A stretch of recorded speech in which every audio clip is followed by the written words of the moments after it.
Hi guys, welcome back to my channel. Hari ni Cik B nak pergi beli jajan. Jajan kat mana? Dekat Sungai Buloh, dekat Jajan Viral. Korang search je Jajan Viral dekat Google. Nanti ada location dia. So nak tahu dalam dia macam mana? Dalam dia jual apa? Jom tengok sama-sama. Wah, kau tengok aiskrim dia. Ya Allah, kena buat 2-3 jenis ni untuk buat video. Wah, kau tengok ni. Aiskrim pula. Wah, Cik akan bagi 3 jenis. Anak ayah. Dia ada juga jual coklat, timbang macam ni.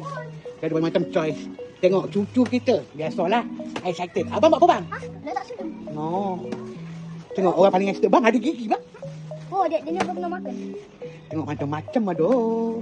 Oh, ni macam Apa? siap. Ya. Tak apa. Lepas tu dia ada jual juga popcorn ke gasi. Korang rasa?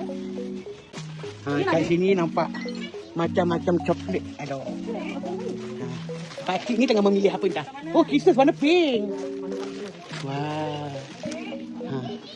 So, kau jangan lupa datang. Tengok. Nampak tu. Macam-macam ada. Tak payah pergi Langkawi juga, tak payah. Orang ada juga jual Lego, macam Lego. Lepas tu Cik B rasa dia ada jual blind box. Dia sekarang ada blind box. Kau tengok. Banyak kedai untuk budak-budak dia ada mainan juga. Nampak? Macam-macam mainan ada. Barang yang Cik B beli, tak tahulah kena berapa ratus ni.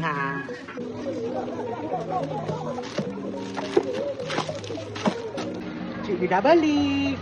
Kena RM131. Berapa persen? Nanti Cik B buat ASMR mukbang benda-benda yang Cik B beli. Okay? Tunggu video seterusnya. Bye. See you in my next video. Muah, love ya.